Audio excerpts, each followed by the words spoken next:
श्री शिवाय नमस्तुभ्यम दोस्तों। पूज्य गुरु जी कहते हैं कि जब जीवन में भाग्य बिल्कुल भी साथ ना दे रहा हो, बहुत सारी कोशिशें कर ली लेकिन फिर भी भाग्य बिल्कुल भी साथ नहीं दे रहा है। ऐसा लगता है कि सारे ग्रह नक्षत्र सब पूरी तरह से विपरीत ही चल रहे हैं। तो गुरुवार के दिन चने की दाल का यह उपाय आपके दुर्भाग्य को भी सौभाग्य में बदल देगा। क्योंकि पूज्य गुरु जी हमेशा कहते हैं कि भाग्य बनाने वाले तो देव होते हैं, लेकिन उस भाग को सौभाग्य में बदलने वाला मेरा महादेव होता है। तो चलिए जानते हैं, लेकिन उससे पहले आपसे एक प्रार्थना है, आप वीडियो को अंत तक जरूर देखें और आप अगर चैनल पर पहली बार आए हैं तो चैनल को सब्सक्राइब अवश्य कर लें। दोस्तों, गुरुजी कहते हैं कि ऐसा कौन सा चीज़ है, कौन सा आनंद है जो मेरे महादेव नहीं दे सकते। आपने अगर पूरे हृदय से, पूरे दिल से अगर महादेव की भक्ति की है तो हम यह यकीन से कह सकते हैं कि मेरा महादेव तुम्हें वह सब कुछ देगा जो तुम्हारे भाग्य में नहीं होगा।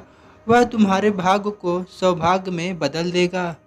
अगर आप नौकरी के लिए बहुत प्रयास कर चुके हैं लेकिन फिर भी आपको सफलता नहीं मिली, कहीं इंटरव्यू देने के लिए जाते हैं लेकिन वहां भी सफलता हाथ नहीं लगती है, तो ऐसे ही कई समस्याएं होती हैं जो आपको पहाड़ जैसी दिखाई पड़ती हो, तो इन सभी के लिए पूज्य गुरु जी ने कहा है कि गुरुवार के दिन आपको किसी भी पात्र में या तांबे या स्टील के पात्र में आपको जल ले लेना है और आपको लेना है 7 चने की दाल। इन दोनों सामग्रियों को लेकर आपको चले जाना है भगवान शिव के शिवालय। इस उपाय के लिए आपको समय सीमा की कोई पाबंदी नहीं है, यानी आप चाहे तो सुबह ही उपाय कर सकते हैं या फिर दोपहर में या फिर शाम को। आप जिस भी समय आपको समय मिले उस समय आप इस उपाय को कर सकते हैं। पर आपको ध्यान देना है कि जो आप 7 चने की दाल लिए हैं वह कहीं से भी टूटी फूटी या खंडित नहीं होना चाहिए। शिवालय पहुंचने के बाद आपको सबसे पहले शिवलिंग के सामने बैठकर या धीरे धीरे जो आप जल लिए हैं उसको धीरे धीरे आपको शिवलिंग पर समर्पित कर देना है। लेकिन हमेशा एक बात याद रखिएगा कि यह जल आपको जलाधारी के सामने बैठकर समर्पित नहीं करना चाहिए, यानी जिधर से शिवलिंग का जल नीचे गिरता है उसके सामने बैठकर कभी भी आपको भगवान शिव को एक लोटा जल या आपको कोई भी चीज़ समर्पित नहीं करना है। और अन्य किसी भी दिशा में बैठकर आप भगवान भोलेनाथ को जल समर्पित कर सकते हैं, उनकी पूजा आराधना कर सकते हैं। शिवलिंग पर जल अर्पित करते समय आपको लगातार श्री शिव महापुराण के मूल मंत्र श्री शिवाय नमस्तुभ्यम का स्मरण करते हुए आपको जल समर्पित कर देना है। जल समर्पित करने के बाद आपको शिवलिंग के पास बैठकर आपको 2 या 5 मिनट बैठकर आपको श्री शिवाय नमस्तुभ्यम मंत्र का जाप करना है। उसके बाद अपनी दिल की बात, अपनी मनोकामना भगवान भोलेनाथ को कह देनी है। मनोकामना कहने के बाद जो आप 7 चने की दाल ले गए हैं उसको आपको बृहस्पतेश्वर महादेव का स्मरण करते हुए आपको जो चने की दाल लिए हैं आपको उसको शिवलिंग पर अर्पित कर देना है। आप चाहे तो एक एक करके चने की दाल चढ़ा सकते हैं, नहीं तो आप एक साथ बृहस्पतेश्वर महादेव का स्मरण करते हुए चने की दाल समर्पित कर दें।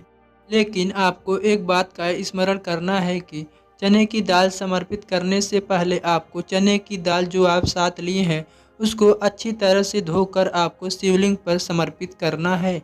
आप सभी जानते हैं कि शिवलिंग के आसपास 33 कोटि देवी देवता विराजमान होते हैं और भगवान शिव की सेवा में सदैव तत्पर रहते हैं। लेकिन गुरुवार के दिन भगवान विष्णु का दिन होने के कारण इस दिन गुरु बृहस्पति भोलेनाथ की सेवा में लगे रहते हैं। इसलिए जब आप चने की दाल शिवलिंग पर समर्पित करने लगे तो आपको लगातार बृहस्पतेश्वर महादेव का स्मरण करना है कि नौकरी से संबंधित या अन्य किसी कोई भी समस्या जो भी हो वह आपको बृहस्पतेश्वर महादेव का स्मरण करते हुए चने की दाल समर्पित कर देना है।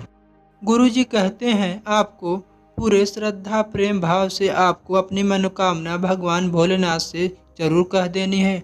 आप लोग कितने गुरुवार ये उपाय कर सकते हैं, तो देखिए, अगर आप किसी भी क्षेत्र में, किसी भी फील्ड में लगातार सफलता आपको नहीं मिल रही है, आप बहुत सारे प्रयास करके थक चुके हैं, हार चुके हैं तो ऐसी स्थिति में आपको लगातार 5 गुरुवार ये उपाय करना चाहिए। गुरुजी ऐसा कहते हैं, इस उपाय से आपका गुरु ग्रह भी मजबूत होगा और आपकी सभी असफलताओं से जुड़ी कितनी भी परेशानियां समस्या हो, भोलेनाथ उन सभी को दूर करके आपके दुर्भाग्य को सौभाग्य में बदल देंगे। गुरुजी आगे एक बहुत ही विशेष बात बताते हुए कहते हैं कि जिस नारी को रजोधर्म से जुड़ी भी कोई भी समस्या हो, कोई भी परेशानी हो, तो उसे चने की दाल के 7 दाने एक कटोरी में रखकर उसमें तुलसी के 3 पत्ते को डालकर अपनी जो भी समस्या है, जो भी मनोकामना है, वह बोलकर तुलसी के पौधे में 3 बार जल छोड़ देना चाहिए। फिर जिस कटोरी में चने की दाल और 3 पत्ती रखी है, उसमें जो दाल और तुलसी है उसे सुबह, दोपहर और शाम दिन भर में 3 टाइम एक एक करके खा लेना चाहिए। इस उपाय से रजोधर्म से जुड़ी भी जो कोई भी समस्या है, जो भी बीमारी है, वह शीघ्र ही समाप्त हो जाती है। तो दोस्तों, ये थी पूज्य गुरुजी के द्वारा बताया गया 2 चने की दाल का खास उपाय। अगर आप लोगों को जानकारी अच्छी लगी हो तो वीडियो को लाइक करिएगा और चैनल को सब्सक्राइब करिएगा। मिलते हैं नए जानकारी के साथ एक नए वीडियो में। अगर कोई प्रश्न हो तो कमेंट में ज़रूर पूछें। उपाय करते समय आपको कोई भी गलती नहीं करना है। श्री शिवाय नमस्तुभ्यम।